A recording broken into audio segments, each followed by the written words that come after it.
तो चलिए अब बात करते हैं पंजाब एंड हरियाणा कोर्ट द्वारा दिए गए एक बड़े फैसले को लेकर। एक बहुत अहम फैसला जिसमें हाईकोर्ट ने यह कह दिया कि महज शर्त के उल्लंघन पर जमानत रद्द नहीं हो सकती। यह हाईकोर्ट का फैसला है। पंजाब एंड हरियाणा हाईकोर्ट ने यह अहम फैसला सुनाया। उन्होंने साफ तौर पर कहा है कि भैया अगर जमानत की शर्त का उल्लंघन होता है तो उसका मतलब यह नहीं है कि आप पूरी की पूरी जमानत ही रद्द कर दें।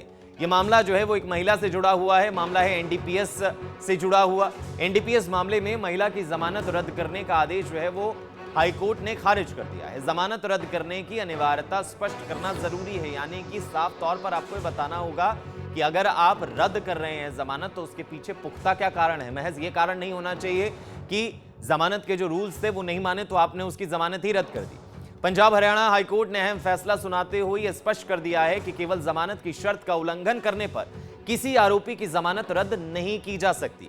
आदेश जारी करते हुए यह स्पष्ट करना जरूरी है कि आखिर क्यों जमानत जो है वो रद्द करना जरूरी है। याचिका दाखिल करते हुए फरीदाबाद की रहने वाली रजिया ने जो है वो हाईकोर्ट को बताया कि 8 सितंबर 2022 को एनडीपीएस के मामले में एफआईआर दर्ज की गई थी, जिसमें याची यानी कि एप्लीकेंट आरोपी निकली।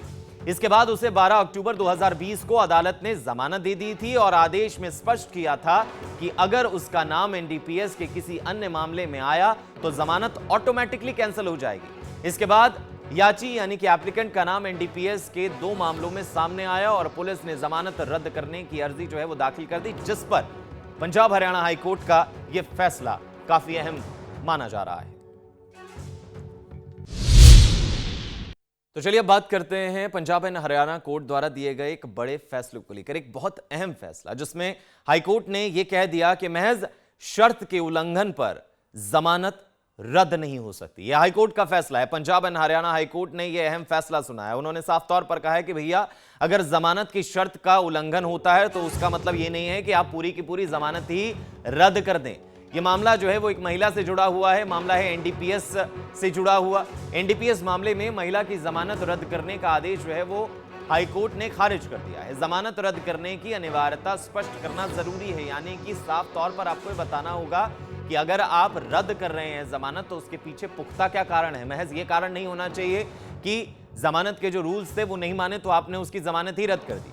पंजाब हरियाणा हाईकोर्ट ने अहम फैसला सुनाते हुए यह स्पष्ट कर दिया है कि केवल जमानत की शर्त का उल्लंघन करने पर किसी आरोपी की जमानत रद्द नहीं की जा सकती। आदेश जारी करते हुए यह स्पष्ट करना जरूरी है कि आखिर क्यों जमानत जो है वो रद्द करना जरूरी है। याचिका दाखिल करते हुए फरीदाबाद की रहने वाली रजिया ने जो है वो हाईकोर्ट को बताया कि 8 सितंबर 2022 को एनडीपीएस के मामले में एफआईआर दर्ज की गई थी, जिसमें याची यानी कि एप्लीकेंट आरोपी निकली। इसके बाद उसे 12 अक्टूबर 2020 को अदालत ने जमानत दे दी थी और आदेश में स्पष्ट किया था कि अगर उसका नाम एनडीपीएस के किसी अन्य मामले में आया तो जमानत ऑटोमेटिकली कैंसिल हो जाएगी। इसके बाद याची यानी कि एप्लीकेंट का नाम एनडीपीएस के 2 मामलों में सामने आया और पुलिस ने जमानत रद्द करने की अर्जी जो है वो दाखिल कर दी, जिस पर पंजाब हरियाणा हाईकोर्ट का यह फैसला काफी अहम माना जा रहा है।